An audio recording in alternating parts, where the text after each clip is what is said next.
Ya Daud, wahai Daud, habibni ila ibadi.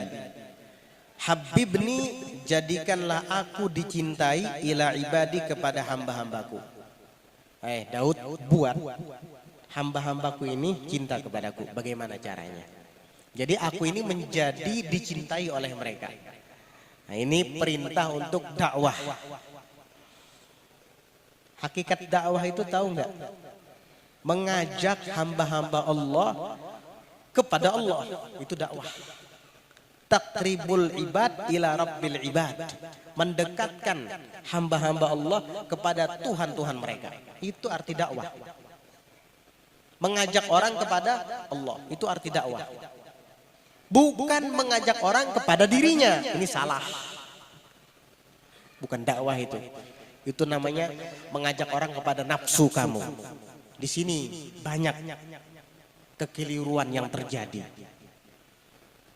Ketika dia mengajarkan ilmu, tapi mengajak orang kepada dirinya, bukan kepada Allah. Akhirnya menghina orang lain, merendahkan orang lain. Buat apa kamu berguru sama si fulan? Mending berguru sama saya. Apa fulan itu tidak alim. Nah, kalau kalian sudah berguru dengan saya, jangan lagi ya berguru dengan orang lain. Kamu membatasi sebuah media yang luas. Kamu membatasi sebuah peluang, majal, arena yang luas.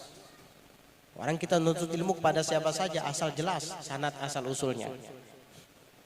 Iya, memang di dalam perguruan itu ada yang namanya Syekh Murabbi, dan ini hanya satu. Ada yang namanya Syekh Fatah Futuh yang membukakan mata hati kita, dan ini juga hanya satu. Tapi ada yang namanya Syekh Muallim, Syekh Ta'lim. Nah, ini nggak apa-apa lebih dari satu. Ada lagi Syekh Tabarruk. Ini nggak apa-apa lebih dari satu. Ada lagi Syekh di dalam mengambil sanad. Ini nggak apa-apa lebih dari satu. Para pendahulu kita, ada yang punya guru 10, ada yang punya guru 20, ada yang punya guru ratusan. Imam Bukhari itu berapa gurunya? Nggak apa-apa. Ini orang dilarang. Ikam kalau sudah berguru lawan aku, kada boleh lagi lawan orang lain. Mengatakan tuh biar ganal imamahnya. Misalnya. Ini membatasi sesuatu yang luas menjadi sempit. Nggak boleh kayak gitu. Oleh karenanya hakikat berdakwah itu mengajak orang agar cinta kepada Allah, mendekatkan hamba Allah kepada Allah, bukan kepada kamu.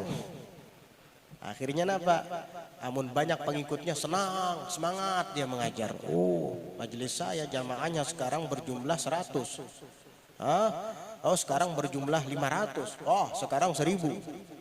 Senang. Pas giliran hari hujan, orang ada tapi ada turunan, 50-annya yang hadir. Perai kita majelis. Kenapa? Karena kamu misinya adalah mengajak orang kepada kamu, bukan kepada Allah. Beda dengan orang yang berdakwah karena Allah. Dia ngajak umat agar sampai kepada Allah. Dia ngajak umat agar dekat kepada Allah. Dia hanya sebab, dia hanya perantara.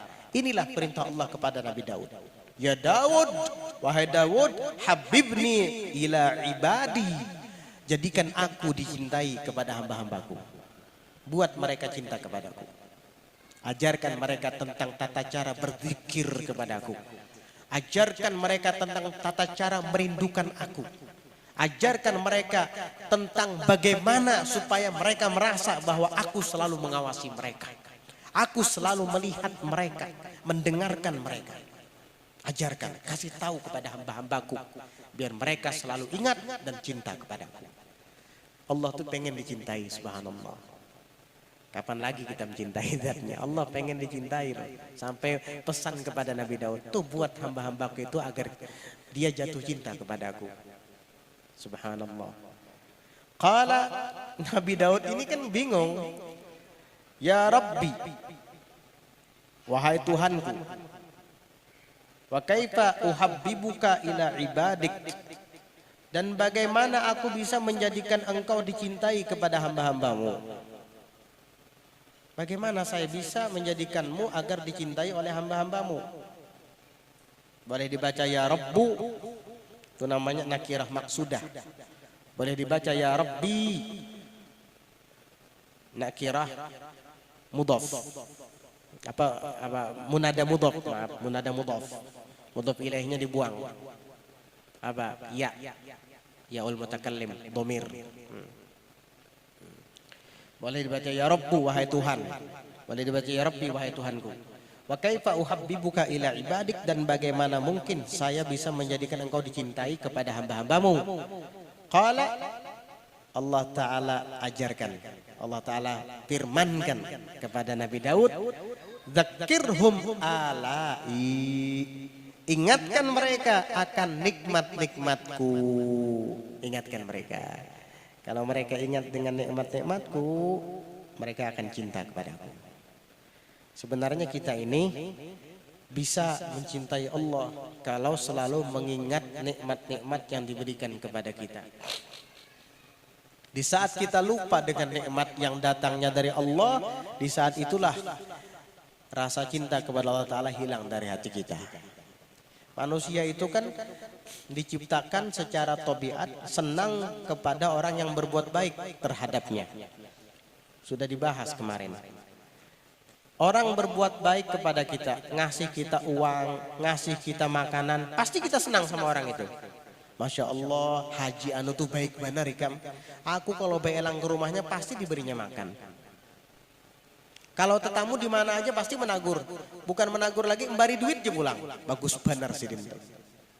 Kamu baru diberi makan sama si Haji, baru dikasih uang sama si Haji, senangnya luar biasa. Sampai memuji-mujinya.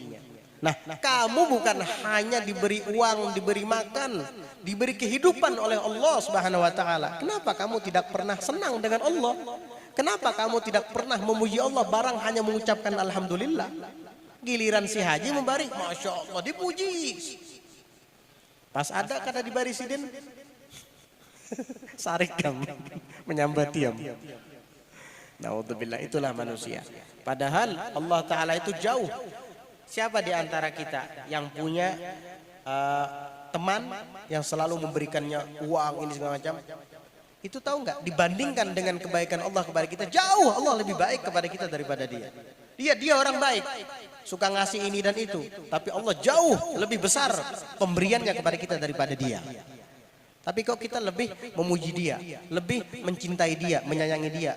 Lupa dengan Allah yang lebih banyak memberikan kenikmatan kepada kita. Jauh daripada yang ia berikan kepada kita. Ia hanya memberikan kita uang setiap bulan misalnya 1 juta.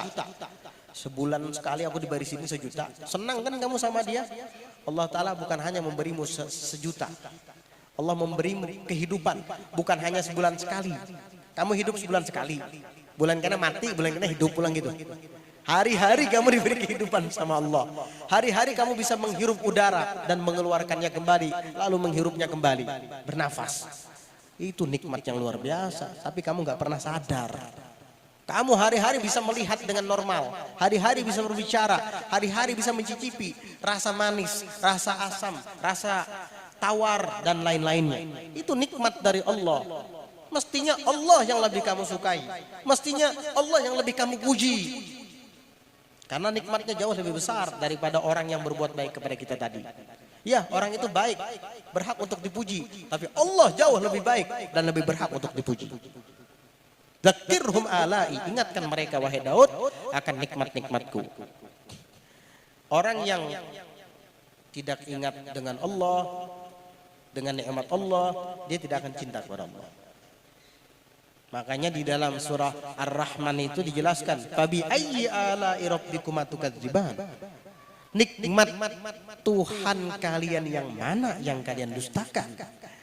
Gara-gara mendustakan nikmat Allah, akhirnya apa? Tidak cinta sama Allah.